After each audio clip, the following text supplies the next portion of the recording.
Hello everybody, I am Dr. Keshav Rajan. I am a surgical oncologist in Kasturba Hospital, Manipal. Today I would like to speak about gynecological cancers. Gynecological cancers are the cancers which affect the female reproductive system. This is the second most common cancers in the women after the breast cancers. The female reproductive system involves two ovaries which are connected to a tube to a womb, that is what we call as uterus, and uterus has an opening into the vagina which we call as the cervix. And among these, the cervix is the most commonest cancer among all the gynecological cancers. Cervix being exposed to the vagina becomes very easy for detecting the cancer at the earliest. The most commonest cause for having a cervical cancer is a HPV infection. This HPV infection doesn't give rise to a frank cancer at the very first itself. So we have a pre-malignant stage where detection becomes very easy, and at that present a cure is very easily possible. So how do we going to screen for these cancers?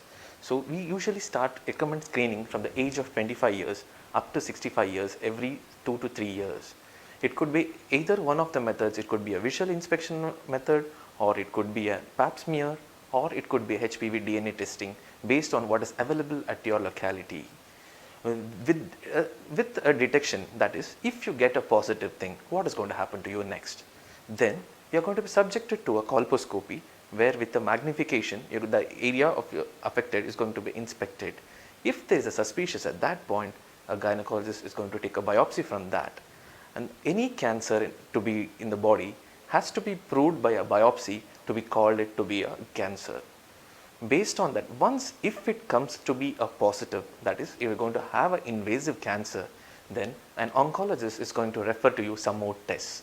The most common test which is going to be recommended is an MRI of your pelvis with the X-ray or a CT scan of the rest of your body to know whether it has spread anywhere else.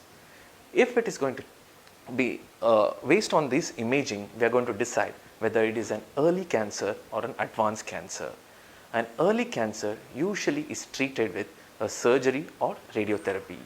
An advanced cancer requires chemoradiation. Next, the next most commonest cancer in a female is the cancer of the ovaries. Ovaries are the two egg producing organs which are located on either side of your womb. The ovarian cancer are usually present in the age of 50 to 60 years. The usual presentation is a sense of bloating or having a fullness in your tummy, or you are not able to have a good appetite, or you are not able to have adequate food, that is, your food has been reduced. With these conditions, usually they present to a physician who usually takes up an ultrasound abdomen or subjects to a blood test like a CA-125. If any of these are raised, you are referred to an oncology center where an oncologist is going to take a CT scan of your abdomen and thorax. With this CT scan, you may able to know what is the extent of a disease. If a disease is very much localized to your ovaries, then you will be subjected to a surgery. In the surgery, the surgeon removes your ovary and sends it for a pathological examination then and there itself.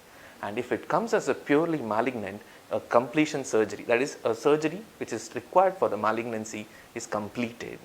If the first CT scan itself shows an advanced disease, then usually your fluid in your abdomen is taken or a tissue is sampled, and based on that you will be started on a few cycles of chemotherapy, and a surgery is sandwiched in between this chemotherapy.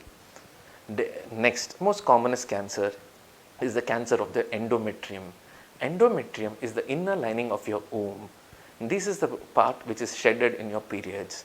So endometrial cancers are usually seen in patients who have hormonal disturbances. There are two hormones which are responsible for the female cycles. One is estrogen and other one is progesterone. Conditions like you having no children, late pregnancy, or having a long periods or heavy periods, all these things can be an predisposer for an endometrial cancer. Along with this, overweight, diabetes, PCOS can also contribute for increasing incidence of CA endometrium. There can also be familial incidence of CA endometrium, especially if you have a blood relative with a colon cancer or cancer of your cancer of the breast. And Once a physician suspects about an endometrial cancer, you're subjected to an internal examination and an office biopsy, or we call it as a pupil biopsy. In absence of this, you might be subjected to a DNC. Once a biopsy report of endometrial cancer comes, then again we are going to stage you with either an MRI and a CT scan to look after what is the extent of the disease, and a suitable staging is obtained. I would like to say at this junction, staging for each cancer is unique. You cannot compare a stage of endometrial cancer with a stage of a cervical cancer or being it a breast cancer. Staging helps the physician to manage as to what is the apt treatment for this, what is the prognosis, and how is going to be the follow-up for this patient. This you have to individually discuss with the oncologist, and it cannot be compared with another patient or with another center where it has been done. Once the staging is obtained, we are going to subject you to the most apt treatment based on a multidisciplinary meeting where you are going to where each patient is discussed with other colleagues of oncology, and the apt treatment is planned. Once you have planned for surgery, then after a surgical workup, usually surgery which you will need will be removal of your womb, what we call as hysterectomy, and removal of your ovaries, what we call as salpingo-oophorectomy, and you may require dissection of the pelvic lymph nodes, that is the station where the first metastasis is supposed to be happening, or removal of your omentum, it's a sheet of fatty tissue in your abdomen. So based on the apt staging, the proper surgery is determined. Is surgery really difficult? No. Usually you need to get admitted a day before surgery. You may have to skip your breakfast on the day of surgery. The surgery usually involves 4 to 6 hours under general anesthesia, so you will not be aware of anything which is going to happen. And once in the recovery, you may have a tube which drains your urine, a drain in your abdomen which is going to remove the fluids which is going to come into your body, or you may have some pain medications and a few drips to support you at the initial stages. The very next morning, you're going to be in your couch. The next evening, you're going to walk around in the ward, and slowly, one by one, all these tubes are going to out, and usually within 3 to 4 days, you're going to be at home. You usually require a recovery period of at least around 2 weeks to completely recover from the wound, surgery and the wound. Once you have recovered, that is the apt time when usually the pathologist is going to give you the complete final report of all the malignant tumor which has been removed from you. And that is the stage when we decide whether you need any adjuvant treatment, that is more chemotherapy or radiation, based on that report. If that is not required, then you are going to be under follow-up.